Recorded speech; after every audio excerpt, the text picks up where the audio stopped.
अगर आप हर दिन का 50 करोड़ रुपया भी कमाने लग जाओ ना, यस 50 करोड़ हर दिन का नेट प्रॉफिट अगर आज आप करने लग जाओ, तो आपको 200 साल से ज़्यादा लगेंगे एलॉन मस्क की नेटवर्थ पर पहुंचने में। बट सबसे बड़ा सवाल है, एलॉन मस्क इतनी बड़ी नेटवर्थ पर पहुंचा कैसे? एक इंसान के लिए जो 50 करोड़ दिन का भी कमा ले तो भी 200 साल में पहुंचना इस नेटवर्थ पर इम्पॉसिबल है। तो ये क्या रोबोट है?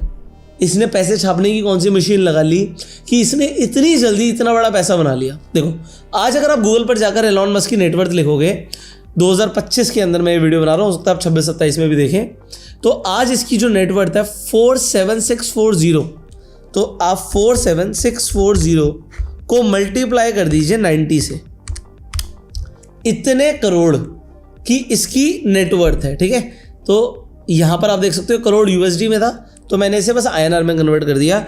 ये नंबर आ रहा है 42 लाख करोड़ से ज्यादा पैसा।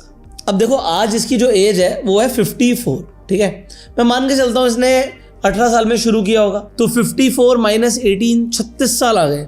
इसे आप 36 साल से डिवाइड कर दीजिए तो हमें ये पता लग जाएगा एलॉन मस्क ने हर साल कितना पैसा बनाया। एलॉन मस्क ने हर साल पैसा बनाया 1,19,000 करोड़। इसे डिवाइड बाय 12 कर दीजिए तो हर महीने का पैसा आ रहा है कुछ 9,925 करोड़। 9,925 करोड़। हम 50 करोड़ की बात कर रहे थे। इतना पैसा कोई आदमी कैसे बना सकता है? आपके मन में भी सवाल आता होगा, बट ये पैसा इसने कैसे बनाया है? सबसे पहले तो मैंने आपको लास्ट वीडियो के अंदर पेपाल माफिया के बारे में बताया था। अगर आपको नहीं पता तो गूगल पे जाके बस लिख दीजिएगा पेपाल माफिया। सो जैसे आप लिखेंगे आपको एक पूरे ग्रुप के बारे में पता लगेगा। जितने भी पेपाल के अर्ली को फाउंडर्स थे या फिर जो अर्ली फाउंडिंग टीम थी, उन सब ने बड़े बड़ी कंपनीज जैसे लिंक्डइन, यूट्यूब, स्पेसएक्स, टेस्ला, इन सबको खड़ा कर दिया। तो एलॉन मस्क जैसे लोग, पीटर थिल जैसे लोग इसी माफिया का पार्ट है। बट क्योंकि जब आप देखिए पेपाल को ईबे ने खरीदा था $1.5 बिलियन में, तब एलॉन मस्क को $175 मिलियन, कितने होते हैं आज की रेट में? 175 × 9, लगभग 1500 करोड़ से ज़्यादा मिल गए। तो 1500 करोड़ आज आपको मिल जाए तो क्या आप उससे पैसे से पैसा बना सकते हैं? आंसर है हाँ। तो आप सोचिए, एक आदमी इसलिए अमीर बन रहा है क्योंकि उसके पास इक्विटी थी। इक्विटी थी। आज आपके पास कौन कौन सी इक्विटीज है? आपकी इन्वेस्टमेंट्स कहाँ कहाँ हैं? आप कहोगे सर इतनी बड़ी बड़ी बातें मत करो, मेरे पास तो 500, 1000, 10,000, 20,000 रुपए है, मुझे उससे शुरू करना है, मैं कैसे करूँ? अब बनना एलॉन मस्क है तो बेसिक्स तो कम से कम राइट होने चाहिए ना। अब बेसिक्स को अगर राइट करना है तो आज सबसे पहले मैं बिगनर्स के लिए वीडियो बना रहा हूँ कि आपको समझ आए कि इन्वेस्टिंग कैसे करते हैं, इन्वेस्टिंग करने में क्या रिस्क होता है और उससे आप लाइफ में क्या क्रिएट कर सकते हो। तो आज मैं सबसे पहले आपको 10 ऐसे एसेट्स के बारे में बताऊंगा या इन्वेस्टमेंट ऑप्शंस के बारे में बताऊंगा। तो यहां पर मैं एसेट्स लिख रहा हूं और यहां पर मैं सबसे पहले रिस्क लिख रहा हूं। तो मैं आपको रिस्क के अकॉर्डिंग बताऊंगा कि आप पैसा कहां कहां लगा सकते हो जहां से आपका पैसा बढ़ेगा। बट एट दी एंड आपको ये समझना है, ये लोग इतने अमीर इसलिए बनते हैं क्योंकि इनकी कंपनीज को वैल्यूएशन इतनी तगड़ी मिलती है। सो जो मार्केट है, सॉरी एलॉन मस्क तो हमने लिख दिया था। अगर मैं आपको इसकी कंपनी के बारे में बताऊं, टेस्ला शेयर प्राइस पे जाते हैं। सो आज टेस्ला का शेयर प्राइस है $426 का। अब अगर आप यहां पर देखेंगे तो पी रेशियो है 285 का। अब ये बहुत ज़्यादा होता है, but price to earning ratio होता है। इसकी कंपनी कुछ पैसा कमा रही है और उसके मल्टीपल्स में जो मार्केट है इसे वैल्यूएशन दे रही है। तो आज आपकी वैल्यूएशन क्या है? बहुत सारे सवाल हैं, बट मैंने लास्ट वीडियो में ये बताया था कि आपको इक्विटी खरीदनी पड़ेगी या इक्विटी ओन करनी पड़ेगी, उसके तरीके हैं। और आप जॉब करके भी इक्विटी ओन कर सकते हो। अगर आपने वो वीडियो नहीं देखी तो आई बटन पे देख लीजिएगा क्लिक करके, या फिर इस वीडियो को पूरा देख लीजिए। उसके बाद एंड स्क्रीन पर मैं उसी वीडियो का लिंक लगा दूंगा, आप जाके देख पाएंगे। सो अभी मैं आपको सबसे पहले रिस्क वाइज बताने वाला हूं कि आप इन्वेस्टिंग शुरू कैसे कर सकते हैं। जैसे मैंने बोला कि पहले मैं बिगनर्स के लिए शुरू कर रहा हूं, तो सबसे पहली चीज, ज्यादातर लोग इन्वेस्टमेंट करते नहीं है, तो मैं रिस्क के अकॉर्डिंग जाऊंगा। मैं सबसे कम रिस्क से शुरू करता हूं, जिसमें मैं रिस्क नंबर 1 दे रहा हूं कि सबसे कम रिस्क है। अब जैसे जैसे मैं बढ़ूंगा रिस्क की, अगर मैं यहां पर रैंक दूंगा नंबर 10 तो ये बहुत ज़्यादा रिस्की हो जाएगा। तो आपको समझ आएगा कि कम रिस्क आपको रखना है, ज़्यादा रिस्क रखना है, बट पैसा बनेगा कहां पर। अगर मैं बात करूं यहाँ पर रिस्क, जहाँ पर मैं नंबर 1 रख रहा हूं, तो आपको सबसे पहले अपना पैसा रखना चाहिए सेविंग अकाउंट में। आप कहोगे वहाँ पे तो हम सब रखते हैं, बट एक छोटी सी गलती है जो ज़्यादातर लोग कर देते हैं। जब आप सेविंग अकाउंट में पैसा रख रहे हो तो जनरली आपका पैसा सेफ है, जनरली, जब तक बैंक न डूब जाए, ठीक है। अब डिपेंड करता है आपका सेविंग अकाउंट कहाँ पर है। अगर आपका सेविंग अकाउंट पब्लिक बैंक में है, पब्लिक मतलब सरकारी बैंक में है, SBI में है, यूनियन बैंक में है, तो आपको रेट ऑफ इंटरेस्ट बहुत कम मिलता है। बट एग्जाम्पल के लिए, मैं सिर्फ एग्जाम्पल के लिए बात कर रहा हूँ, एग्जाम्पल आपका बैंक अकाउंट है IDFC बैंक में या RBL बैंक में। अब ये जो बैंक है प्राइवेट बैंक है, बट कमाल की बात है ये अप टू 7% आपको सेविंग अकाउंट पे रेट ऑफ इंटरेस्ट दे देते हैं। और IDFC बैंक की एग्जांपल दे रहा हूं, हर 1 तारीख को आपके अकाउंट में जो इंटरेस्ट का पैसे क्रेडिट हो जाता है। अब सोचो अप टू 7% मिल रहा है, 6 तो मिल ही रहा है, आधा % महीना अगर आपको सेविंग अकाउंट में मिल रहा है, ये बहुत ज़्यादा होता है। मतलब इससे भी पैसा ग्रो हो सकता है अगर आपका पैसा सेविंग अकाउंट में पड़ा है। मैं आपको एक एग्जांपल के साथ समझाता हूँ, आप मेरी स्क्रीन पर देखिएगा। सबसे पहले तो मैं आपको IDFC bank saving account interest rate दिखा देता हूँ, ठीक है। तो ये दिख जाएगा आपको जो मैं बोल रहा हूँ। तो देखिए इंटरेस्ट अप टू 7% आ रहा है, और जैसे मैंने बोला कि मैं आपको ये भी दिखा देता हूँ इससे आपका पैसा कितना ग्रो होगा। सो यहाँ पे कोई प्रमोशन नहीं है, ठीक है, इसका कोई प्रमोशन मैं कर नहीं रहा हूँ, जस्ट मैं आपको एक लमसम कैलकुलेटर पर लेके जा रहा हूँ। तो एग्जाम्पल के लिए आपके पास बैंक में कुछ भी एक अमाउंट ले लो, आपके पास कुछ पड़ा हुआ है, हम मान के चलते हैं आपके पास मान लेते हैं 50 लाख रुपये पड़े हुए हैं, और अब तो सिर्फ साल का 7% आ रहा है, तो 7% लिख देते हैं। और आपके पास मान लीजिए आप भूल जाते हो पैसे इन्वेस्ट करके, आपने 20 साल के लिए पैसा डाला और छोड़ दिया, एग्जाम्पल है ये, तो भी क्या होगा, आपके जो 50 लाख हैं वो लगभग 2 करोड़ रुपए हो जाएंगे अगर आपने छोड़ दिया। अब आप कहोगे यार पहली बात तो 50 लाख किसके पास है, मेरे पास तो 5 लाख ही हैं, और दूसरी बात 20 साल छोड़ो, मुझे बताओ 5 साल में क्या होगा। तो फिर भी 5 साल में आपके जो 5 लाख रुपए हैं वो 7 लाख रुपए हो जाएंगे, तो 2 लाख रुपए का इंटरेस्ट की अर्निंग हो गई। तो जितना भी पैसा है आपके पास, आप लमसम कैलकुलेटर पर जाके खुद चेक कर सकते हो कि आपका पैसा किस स्पीड से बढ़ेगा। अब चलते हैं यहाँ से नंबर 2 कैटेगरी पे, जहाँ पर रिस्क थोड़ा सा बढ़ जाएगा, बट आपको यहाँ पर अगर आप देखोगे तो जो इंटरेस्ट सेविंग अकाउंट में आ रहा था उससे ज़्यादा फायदा होने वाला है, एंड दैट इज गोल्ड। अब गोल्ड के खरीदने के कई सारे ऑप्शंस हैं। मैं ज्वेलरी पर्सनली खरीदता हूँ, बट जनरली मैं रिकमेंड नहीं करता कि आप ज्वेलरी खरीदें, क्योंकि ज्वेलरी को आपको सेफ रखना है। बट जिन लोगों को पहनने का शौक है एसेसरी में, वो एक अलग बात है। बट फिर भी आपको क्या खरीदना चाहिए, फिजिकल गोल्ड की जगह अगर आप डिजिटल गोल्ड सोच रहे हो तो आप गलत सोच रहे हो, ठीक है। डिजिटल गोल्ड में स्कैम होता है। कैसे स्कैम होता है शॉर्ट में बता रहा हूँ, एडिटर यहाँ पर दिखा देगा। आप खरीदने जाओगे कुछ और रेट होगा, बेचने जाओगे कुछ और रेट होगा, बस गए ना। बट अगर मैं आपको बताऊँ एक ही रेट में आपको बेचने का अपॉर्चुनिटी मिले, वो कैसे होगा, वो भी ऑनलाइन। और सबसे बड़ी बात GST लगेगा, वो होते हैं गोल्ड ETF। तो इसको मैं सिर्फ अगर आप देखोगे रिस्क के अकॉर्डिंग रैंक 2 पर रख रहा हूँ। रिस्क कम है बट रिटर्न कितनी बड़ी है ये देखो। अगर आप गूगल पर जाके लिखेंगे गोल्ड CAGR, तो CAGR का मतलब क्या होता है, कंपाउंड एनुअल ग्रोथ रेट, जिससे हमें पता लगता है हर साल गोल्ड कितने % से बढ़ रहा है। तो अगर आप गोल्ड का एक एवरेज देखोगे तो एवरेज 12% के आसपास है, और लास्ट 5 साल का 13% के आसपास, हम 12 पकड़ लेते हैं। तो इसी लमसम कैलकुलेटर में जहां पे 7 मैंने लिखा था, अगर मैं इसे 12 कर देता हूं तो फिगर ही चेंज हो जाएगी। 5 लाख के यहाँ पर ऑलमोस्ट 8,80,000 रुपये हो रहे हैं। और अगर आपने इसे लॉन्ग टर्म में छोड़ा, जो हमने एग्जैक्टली 50 लाख से फिगर देखी थी, तो 50 लाख पे जहाँ पे सेविंग अकाउंट में सिर्फ 1,90,00,000 हो रहे थे, यहाँ पे लगभग 4,80,00,000 रुपए हो रहा है आपका। तो इतना बड़ा फर्क आ जाता है, सिर्फ हमने थोड़ा सा ज़्यादा लिया और गोल्ड में इन्वेस्टमेंट कर दिया, तो हमारी रिटर्न पूरी तरीके से चेंज हो गई। अब आप गोल्ड का ETF खरीदोगे कैसे? गोल्ड का ETF खरीदना बहुत आसान है। उसके लिए आपको डीमेट अकाउंट चाहिए होगा।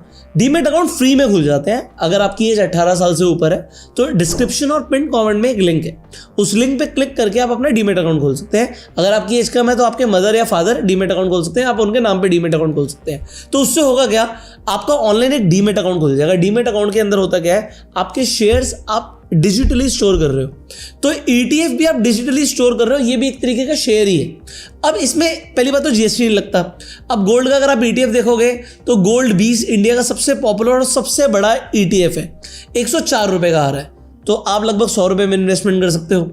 122 रुपये के अंदर भी सेम अलग अलग ETF है, सारे काम सेम करते हैं। अगर आप चार्ट देखोगे तो गोल्ड 20 भी भाग रहा है, गोल्ड ETF भी भाग रहा है। अगर गोल्ड परफॉर्म करेगा तो चार्ट सेम ही आएगा। सिमिलरली अगर आपको सबसे सस्ता चाहिए ना ETF, तो गोल्ड केस लिख दीजिएगा। गोल्ड केस जैसे आप लिखेंगे ये भी एक ETF है, ये सिर्फ 19 रुपए का है, महज 20 रुपए से कम में सेम चार्ट सेम होगा, गोल्ड भागेगा तो ये भी भागेगा, तो रिटर्न सेम ही देगा। तो आप इसके अंदर भी इन्वेस्टमेंट कर सकते हैं जितने भी आपके पास पैसा है उसके अकॉर्डिंग। तो gold case, gold ETF, gold बीज में किसी में भी इन्वेस्टमेंट कीजिए, पैसे कम है तो गोल्ड केस से शुरू कर लीजिए। और आप देखिए यहाँ पर जैसे जैसे यहाँ पर चार्ट ऊपर बढ़ रहा है इसका मतलब है कि रिटर्न आ रही है।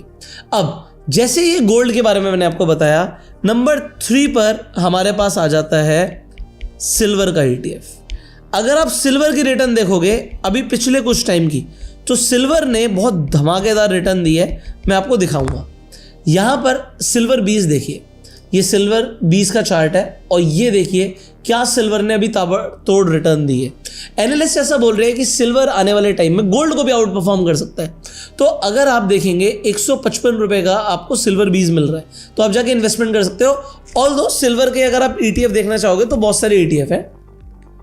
एग्जाम्पल सिल्वर केस पर जाते हैं तो ये महज 16.5 रुपए का है, 16.5 रुपए का है। तो जैसे सिल्वर भाग रहा है ये भी भाग रहा है। अगर आप गूगल पर सिल्वर का CAGR सर्च करते हैं तो आपको दिखेगा सिल्वर की भी लॉन्ग टर्म रिटर्न 10 से 11% की है। कमाल की बात क्या है, पिछले 1 साल की रिटर्न अगर आप INR में देखेंगे तो 54 से 65% की है, 3 साल की 34 to 36% की है और पिछले 5 सालों की 19% की है। इसका मतलब क्या है, रिलेटिवली अभी पिछले कुछ सालों से सिल्वर तेज भाग रहा है। इसीलिए एनालिस्ट कह रहे हैं कि ये गोल्ड को भी आउट परफॉर्म कर सकता है। अब अगर 19% की भी रिटर्न यहां पर लगा दी जाए तो क्या जादू होगा, यहां पर देखना। ये 4.8 करोड़ था, लगभग 5 करोड़ पकड़ लीजिए। जैसे ही मैं इसे यहां पर बदलता हूं, ठीक है, और इसे 19 लिखता हूं, तो यहां पर सीधा गेम ही बदल जाएगा। आपका लगभग 4.8 करोड़, 5 करोड़ था ना, 16 करोड़ हो गया है। कहां 5 करोड़, कहां 16 करोड़, इतना बड़ा फर्क आ सकता है अगर हमें एक सही एसेट क्लास मिल जाए तो। बट क्योंकि सिल्वर के अंदर मूवमेंट वॉलेटाइल होते हैं, इसीलिए मैं इसे थोड़ा रिस्क की कैटेगरी में डाल रहा हूं। तो मैंने यहां पर रिस्क के अकॉर्डिंग इसे नंबर 3 दिया है। अब रैंक 4 पर रिस्क के अकॉर्डिंग मैं रखूंगा रिट्स को। अब रिट्स का मतलब होता है real estate investment trust. India के अंदर आपको 3 रिट्स दिखेंगे और ये भी आपको कहां दिखेंगे, आपके डीमेट अकाउंट में दिखेंगे। आपको REIT अगर आप लिख दोगे तो यहाँ पे रिट REIT लिखते ही एम्बेसी, माइंडस्पेस ये नाम आ जाएंगे आपको। और तीसरा है ब्रुकफील्ड, BIRET के नाम से आपको मिल जाएगा। ये रहा ब्रुकफील्ड हमारा। सो अगर आप यहाँ पर देखोगे एम्बेसी, माइंडस्पेस और ब्रिट, हमने तीनों ले लिए, तीनों देखोगे तो 500 रुपये से कम में। अब कमाल की बात है, अगर आप गूगल पर जाके इनकी ईयरली रिटर्न्स देखोगे तो जो एवरेज आपको दिखेगी वो दिखेगी यहाँ पर एम्बेसी की, माइंडस्पेस की IPO से अभी तक की 10% के आसपास की ईयर ऑन ईयर आपको रिटर्न दिख रही है। अब 10% तो ये हो गया, बट एक कमाल की चीज़ है, जो रिट्स होते हैं ये आपको पैसिव इनकम भी देते हैं। तो आपको यहाँ पर क्या मिलता है, आपको यहाँ पर डिविडेंड मिलते हैं। डिविडेंड कितने होते हैं ये भी मैं आपको बता देता हूँ। तो मान लीजिए 10% तो ग्रोथ ही आ गई, प्लस आपको 6% के आसपास, 5 से 6% पकड़ के चलिएगा, तो ये आपको मिल जाते हैं डिविडेंड्स। ये आपके अकाउंट में पैसा आ जाता है। तो रिट्स क्या है, बड़े बड़े आपके complexes, shopping complex, hospitals, commercial real estate, अलग अलग तरीके के रिट्स होते हैं। बट पॉइंट क्या है कि यहाँ से जो रेंट आ रहा है वो आपको एज अ प्रॉफिट आपके बैंक अकाउंट में ट्रांसफर हो जाता है। तो अगर आप इसकी भी ईयर ऑन ईयर रिटर्न निकालें, मान लीजिए 16% के हिसाब से भी आपको रिटर्न मिलती है। तो यहाँ पर क्या है, यहाँ पर आपके जो स्टार्टिंग में हमारे 50 लाख थे, तो मैं 50 लाख पे चलूँगा, ठीक है। तो वो 50 लाख लगभग आपके 10 करोड़ के आसपास हो जाते हैं, 9.7 करोड़। तो बैंक से ये बहुत अच्छा ऑप्शन है। बट अभी हमने क्या लिया कि 10% की रिटर्न आ रही है, बट अब पिछले कुछ टाइम में रिटर्न ज़्यादा आने लगी है। अगर यहाँ पर रियल एस्टेट का प्राइस बूम होगा हमारी मार्केट्स में तो ये रिटर्न और ज़्यादा बढ़ सकती है। इसलिए थोड़ा सा रिस्क ज़्यादा है बट प्रॉफिट भी ज़्यादा है। अब रिस्क थोड़ा सा बढ़ रहा है तो आप इन्वेस्ट कर सकते हो इंडेक्स ETFs में। अब ETF में तो बेसिकली इंडेक्स में ही पैसा लगता है, बट जैसे कि निफ्टी 20, अब ये निफ्टी 20 क्या है, इंडिया की टॉप 50 कंपनियों में आपका पैसा लग रहा है। जैसे कि बैंक 20, आपका बैंक निफ्टी में इंडिया के टॉप बैंक्स में आपका पैसा लग रहा है। जैसे कि मिड कैप निफ्टी, तो मिड कैप के ETF में आप जैसे मिड कैप ETF लिखोगे आपको मिल जाएगा, इसमें आपका पैसा लग रहा है। अगर आपको स्मॉल कैप में पैसा लगाना है, HDFC, SML, 250, इसमें आप पैसा लगा सकते हो। अगर आपको इंटरनेशनल ETF में पैसा लगाना है तो आप नैस्डैक में पैसा लगाना है तो आप MON 100 में पैसा लगा सकते हो। अब यही सारे ETF जिनकी मैंने बात करी आपको कहाँ मिलेंगे? आपको आपके डीमेट अकाउंट में मिलेंगे। इसके लिए डीमेट अकाउंट खुलवाना बहुत ज़रूरी है। लिंक आपको डिस्क्रिप्शन और पिन कमेंट में मिल ही जाएगा। तो आप यहाँ पर देखिए फ्री में डीमेट अकाउंट खुल रहा है, बट उससे फ़ायदा क्या हो रहा है? आपका निफ्टी में पैसा लग रहा है, इंडिया की टॉप 50 कंपनियों में, और देखो ये रिटर्न सिर्फ भागती ही जा रही है। सिमिलरली अगर आप मिड कैप का देखोगे तो भी आपको सिमिलरली मिड कैप का भी ETF मिल जाएगा। ये देखिए ये मिड कैप के रिटर्न्स है, और है कितने का मिड कैप ETF? से 22 रुपये का। सिर्फ 300 रुपये में आप इंडिया की टॉप 50 कंपनियों में पैसा लगा रहे हो। तो ये आप कर सकते हो इंडेक्स इन्वेस्टिंग से। अब इंडेक्स की जो रिटर्न है लगभग 12 से 15% के आसपास चलती है। तो आप लगभग मान के चलिए अगर आपने यहाँ पर भी पैसा लगाया होता तो ये भी 8 करोड़ हो जाएगा अगले 20 सालों में, और आपके पास जो भी पैसा उसके हिसाब से आप यहाँ पर ट्वीक कर सकते हो। अब नंबर 6 की अगर मैं बात करूँ तो आ जाता है आपका डायरेक्ट स्टॉक्स इन्वेस्टिंग। अब जो ये डायरेक्ट स्टॉक्स हैं ये थोड़ा सा रिस्की है मेरे दोस्त, क्योंकि अगर आप डायरेक्टली स्टॉक्स में पैसा लगा रहे हो तो कोई स्टॉक तो आपको एक्सपोनेंशियल रिटर्न दे सकता है, और किसी स्टॉक के अंदर आपका पैसा अटक सकता है, डूब भी सकता है। तो आपको थोड़ा सा यहाँ पर 2 चीज़ें आनी ज़रूरी हैं। पहली चीज़, आपको फंडामेंटल एनालिसिस आनी ज़रूरी है। अब फंडामेंटल एनालिसिस के लिए मैंने कमाल की वीडियो बनाई हुई है ऑलरेडी, इंटरनेट पर आपको मिल जाएगी, जिसमें आपको फाइनेंशियल रेशियो सिखाए हुए हैं। आई बटन पे लिंक है, आप जाके ज़रूर देखिएगा इस वीडियो को। और दूसरा, आपको टेक्निकल एनालिसिस सीखनी होती है।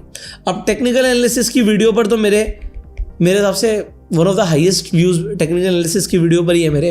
तो आप टेक्निकल एनालिसिस और फंडामेंटल एनालिसिस दोनों सीख सकते हैं। आई बटन पे आपको लिंक मिल जाएंगे, और स्क्रीन पर आपको एडिटर ने थंबनेल तो दिखाई दिया होगा कि ये वीडियोस आपको देखनी ज़रूरी है। अब यहाँ तक हम नंबर 6 पर है। अब नंबर 7 पर मैंने रखा है इंट्राडे ट्रेडिंग को। आपको स्टॉक्स जब आप खरीदते हो इंडियन मार्केट में, अगर आप सेम डे खरीद के सेम डे बेच देते हो तो आपको 5x की लेवरेज मिल जाती है। कैसे? जैसे आप यहाँ पर गए, आपने रिलायंस लिखा, ठीक है, हमने रिलायंस लिखा, ये आ गया हमारा रिलायंस का चार्ट। अब मैं अगर इसे बाय करने जाऊँगा तो यहाँ पे 2 ऑप्शन पूछेगा, डिलीवरी चाहिए या इंट्राडे चाहिए। जैसे ही आप इंट्राडे के लिए जाओगे आपका लेवरेज मिल जाता है। यहाँ पर देखो, यहाँ पर जब आप स्टॉक खरीद रहे हो तो एग्जाम्पल आपको लग रहे हैं 1500 रुपये, बट जैसे आप इंट्राडे पे क्लिक कर रहे हो अब आपके लग रहे हैं सिर्फ 300 रुपये। तो हुआ क्या? आपको लेवरेज मिल गया 5 गुने का। अब देखो यहाँ पर ये 2 धारी तलवार है, आपका प्रॉफिट भी 5 गुना हो सकता है और आपको लॉस भी 5 गुने के हिसाब से हो सकता है, बट लोग इससे भी पैसा बनाते हैं। अगर आपको इंट्राडे ट्रेडिंग सीखनी है तो इस चैनल पे बने रहिए, हम बहुत सारी ऐसी आपके लिए वीडियोस लाते रहेंगे जिससे आपकी ट्रेडिंग की स्किल्स इंप्रूव होंगी। ऑल्दो मैंने बहुत सारी वीडियोस ऑलरेडी बनाई भी हुई हैं, आप जाके इंट्राडे ट्रेडिंग आके पुष्कर राज ठाकुर गूगल पे लिखोगे तो आपको बहुत सारी वीडियोस मिल भी जाएंगी। दोस्तों अभी जो मैंने बात करी वो मैंने बात करी थी इंट्राडे ट्रेडिंग की, बट नंबर 8 पे मैंने रखा है F&O को, जिसका मतलब होता है फ्यूचर एंड ऑप्शंस। अब फ्यूचर्स एंड ऑप्शंस बहुत ज़्यादा रिस्की है, क्योंकि इसके अंदर सिर्फ 5 गुना की लेवरेज नहीं रहती, आपको 20 गुना तक की भी लेवरेज मिल सकती है। कैसे? क्योंकि ऑप्शंस बहुत सस्ते भी हो सकते हैं, बट लोगों को इसकी नॉलेज है नहीं। और अगर आप नॉलेज के बिना F&O ट्रेडिंग करते हो तो आप इसे गैम्बलिंग समझिएगा, आपका नुकसान होना निश्चित है। बट अगर आपको F&O ट्रेडिंग अगर आपने डिटेल में समझी और एज अ बिजनेस इसे समझा तो आप यहाँ से पैसा भी बना सकते हो। इसलिए मैंने इसमें रिस्क बहुत ज़्यादा रखा है, ये नंबर 8 पर है मेरे हिसाब से। बट फिर भी लोग फ्यूचर्स एंड ऑप्शन ट्रेडिंग अच्छे कैपिटल से और डिसिप्लिन के साथ जो लोग करते हैं वो पैसा बनाते हैं। इसके अंदर मैं ऑप्शंस के अंदर ऑप्शन सेलिंग को काफ़ी रिकमेंड करूँगा, ना कि ऑप्शन बाइंग को। ऑप्शन सेलिंग में पैसा ज़्यादा लगता है बट आपकी प्रोबेबिलिटी ऑफ विनिंग ज़्यादा है। अगेन इसके ऊपर मैंने वीडियोस बनाई हुई हैं, बट आपको अब सर्च करके देखनी पड़ेंगी क्योंकि बहुत सारी वीडियोस बनाई हुई हैं। नंबर 9 पे मैं रखूँगा क्रिप्टो इन्वेस्टमेंट को। अब क्रिप्टो इन्वेस्टिंग मेरे हिसाब से काफ़ी ज़्यादा रिस्की है, क्योंकि कोई कॉइन तो आपका एक दिन में 10% 20% बढ़ सकता है। कभी कभी ऐसा भी होता है जब पंप आता है तो 100% की भी रिटर्न आपको किसी मीम कॉइन में दिख जाएगी। बट इसमें होता क्या है, कॉइन ऊपर जाता है और नीचे भी उतनी स्पीड से आता है, जैसे हम बोलते हैं पंप एंड डंप। और pump and dump crypto market में बहुत कॉमन है। तो अब शॉर्ट टर्म में यस, अगर आपने कोई बूम पकड़ा तो आपने पैसा बना लिया, बट अगर आपने टॉप पे इन्वेस्ट कर दिया तो आप अपना पूरा कैपिटल भी खो सकते हो। इसलिए मेरे हिसाब से बहुत रिस्की है। एंड फाइनली नंबर 10 पर जो मैंने सबसे ज़्यादा रिस्क पर रखा हुआ है, मेरे हिसाब से सबसे ज़्यादा रिस्की है अगर आप ट्रेडिंग करते हैं वो भी क्रिप्टो या फिर फॉरेक्स में। अब ये रिस्की क्यों है? सबसे बड़ी बात ये इसलिए रिस्की है क्योंकि आपको लेवरेज मिल जाता है। मैं आपको समझाता हूँ कैसे। अब देखिए, मैंने क्रिप्टो के अंदर ट्रेडिंग इतना रिस्की क्यों बोला। एग्जांपल, आप यहाँ पर बिटकॉइन पे क्लिक करते हैं, आपको यहाँ पे सारे कॉइन्स देखेंगे, यहाँ पर 200 गुना की लेवरेज, 100 गुना की लेवरेज मिल रही है। अब आपको मैं एक बात बताता हूँ, अगर आपको 100 गुना की लेवरेज मिल रही है, 100 छोड़ो, अगर 20 गुना की भी लेवरेज मिल रही है ना, सिर्फ 5% का मूव आपके अगेंस्ट में आएगा और आप लिक्विडेट हो जाएंगे। लिक्विडेट मतलब पैसा गायब। हाँ, पैसा डबल भी हो सकता है 5% के मूव में, बट क्या आपके फेवर में ही मूव जाएगा या मार्केट चौपी होगी? We do not know. और ये लोग बहुत ज़्यादा यूज़ करते हैं, इसलिए पैसा गंवाते हैं। ऐसा नहीं है कि इसमें ट्रेड करके पैसा कमाया नहीं जा सकता। अब मैं आपको समझा रहा था तो देखो, मेरी खुद की पोजीशंस खुली हुई हैं, ये आपके सामने है। बट ये जो पोजीशंस हैं, यहाँ पे मैंने ऑप्शन सेल कर रखा है। मैंने भी आपको इससे पहले इंडियन मार्केट में भी ऑप्शन सेलिंग ही बताई थी। यहाँ पर कुछ $9,000 का पोजीशन ओपन है, मतलब अभी मैंने छोड़ रखा है इसे, ये चलेगा अभी। बट इसके अंदर पैसा काफ़ी ज़्यादा आ सकता है, रिस्की भी ज़्यादा होता है, बट पैसा बन भी सकता है। अब अगर आप ऑप्शन सेलिंग करते हो, ज़्यादातर लोग क्रिप्टो मार्केट में ऑप्शन सेलिंग जानते भी नहीं है, बट अगर आप ऑप्शन सेलिंग करते हो, आप पैसा बना सकते हो। अब मैं यहाँ पर एक चीज़ आपको समझाने की कोशिश करूँगा, अगर आपको समझ आती है तो। इंपॉर्टेंट क्या है, लेवरेज आपको अपने औकात के अकॉर्डिंग लेना है। बुरा लगेगा सुन के, बट जितना रिस्क आप अफोर्ड कर सकते हो बस उतना ही। ऐसा नहीं करना कि एक ही दिन में आपको करोड़पति बनने के बारे में सोचना है, ये पहली चीज़ है। दूसरी चीज़, अगर आप एक सेंसेबल स्ट्रैटेजी के साथ ट्रेडिंग सीखते हो, आगे बढ़ते हो, तो आप पैसा बना सकते हो। और कोई भी स्ट्रैटेजी है, अगर आप कोई स्ट्रैटेजी फॉलो कर रहे हो तो उस स्ट्रैटेजी का थोड़ा बैक टेस्ट करो। अगर आपकी स्ट्रैटेजी प्रॉफिटेबल है तो आप उसे एल्गो के साथ रन करो। अभी देखो, मैंने खोला, ट्रेड चल रहे थे, तो एल्गो मेरे बिहाफ पे अपने आप ट्रेड लेता रहता है। अब एल्गो के थ्रू आप कैसे ट्रेड कर सकते हो, ऑप्शंस में कैसे ट्रेड कर सकते हो, फ्यूचर्स में कैसे ट्रेड कर सकते हो, आपकी कोई खुद की भी प्रॉफिटेबल स्ट्रैटेजी हो सकती है। देखो, इसे आप सीख सकते हो। मैं आपको बता रहा हूँ, हर महीने हमारे वेबिनार्स होते हैं, 5 दिन की वर्कशॉप होती है। 5 दिन की वर्कशॉप होती है, रात में 8 से 10। अगर आप रात को 8 से 10 का टाइम निकाल सकते हैं इंडिया के हिसाब से, अगर आप बाहर से भी सुन रहे हैं तो मैं IST की बात कर रहा हूँ, तो अगर आप 5 दिन का टाइम निकाल सकते हैं तो आप क्रिप्टो में ऑटोमेशन सीख सकते हो। ऑटोमेशन का मतलब है कि आप रात में सो भी रहे होगे, कोई बड़ा मूव आएगा तो आपकी स्ट्रैटेजी कैप्चर कर सकती है। अगर आपको ऑटोमेशन सीखने में इंटरेस्ट है, मैं देखो क्रिप्टो सिखाने में या ट्रेडिंग सिखाने में इंटरेस्टेड नहीं हूं, अगर आपको ऑटोमेशन सीखने में इंटरेस्ट है तो there is a platform called मिररपिप। इनके जो फाउंडर है, ये हर महीने वर्कशॉप लेते हैं 5 दिन की। अगर आप इस वीडियो को 5 साल बाद भी देख रहे होगे तब भी उस महीने कोई ना कोई हमारा वर्कशॉप हो रहा होगा। तो आपको एक लिंक मिलेगा रेजर पे का डिस्क्रिप्शन और पिन कमेंट में, उस पर आके आप क्लिक कर सकते हो। इसके चार्जेस क्या है? 100 रुपीज़ पर डे, मतलब 500 रुपये के चार्जेस हैं 5 दिन के। अगर आप ऑटोमेशन सीखने में इंटरेस्टेड है, सिर्फ तभी एनरोल कीजिएगा। अगर आप इंटरेस्टेड नहीं है, आप कुछ और सीखना चाहते हो, तो आप बिल्कुल भी एनरोल मत कीजिएगा। मतलब हमें सिर्फ वो स्टूडेंट्स चाहिए जो ऑटोमेशन सीखना चाहते हो और स्पेसिफिकली इंटरेस्टेड है कि मेरी स्ट्रैटेजी ऑटोमेट हो जाए। और अगर आपको कुछ प्रॉफिटेबल स्ट्रैटेजीज चाहिए, जैसे यहाँ पर जो मेरी स्ट्रैटेजी चल रही है ऑप्शन सेलिंग की, इस तरीके की कुछ स्ट्रैटेजी आप सीखना चाहते हो जो पोजिशनल भी हो, जिससे पैसा बने, तो आप इस वर्कशॉप को ज्वाइन कर सकते हो। बट हम ऑटोमेशन सिखाएंगे, मैं आपको पहले बता रहा हूँ। अगर आपका कोई भी डाउट है, प्लीज़ ज्वाइन मत करना। अगर आपको 5 दिन टाइम निकालने में आप इंटरेस्टेड है, क्योंकि ये जो फीस है सिर्फ इसलिए है कि जो लोग सीरियस है सिर्फ वही ज्वाइन करें। अदरवाइज हमें पैसे में भी इंटरेस्ट नहीं है, सिर्फ इंटरेस्टेड स्टूडेंट्स चाहिए जो ऑटोमेशन को सीखना चाहते हैं। अब आपको मैंने बता दिया, लिंक डिस्क्रिप्शन पिन कमेंट में। अगर आपको वर्कशॉप ज्वाइन करनी है, हर महीने होती है। अब बाद में भी वीडियो देख रहे हैं तो देख लीजिएगा नेक्स्ट बैच कब है, और वर्कशॉप की डिटेल आप जब रेजर पे के लिंक पे क्लिक करेंगे तो आपको मिल जाएंगी। इस वीडियो के अंदर हमने 10 अलग अलग इन्वेस्टमेंट अपॉर्चुनिटीज के बारे में जाना अकॉर्डिंग टू द रिस्क। सबसे ज्यादा रिस्की है क्रिप्टो में ट्रेडिंग, फॉरेक्स में ट्रेडिंग। अब फॉरेक्स इंडिया में लीगल नहीं है, इसलिए मैं इसके ऊपर बात नहीं कर रहा हूं, बट ये रिस्की बहुत है। 9th नंबर पे मैंने रखा क्रिप्टो इन्वेस्टिंग को, मैंने बताया पंप एंड डंप होता है।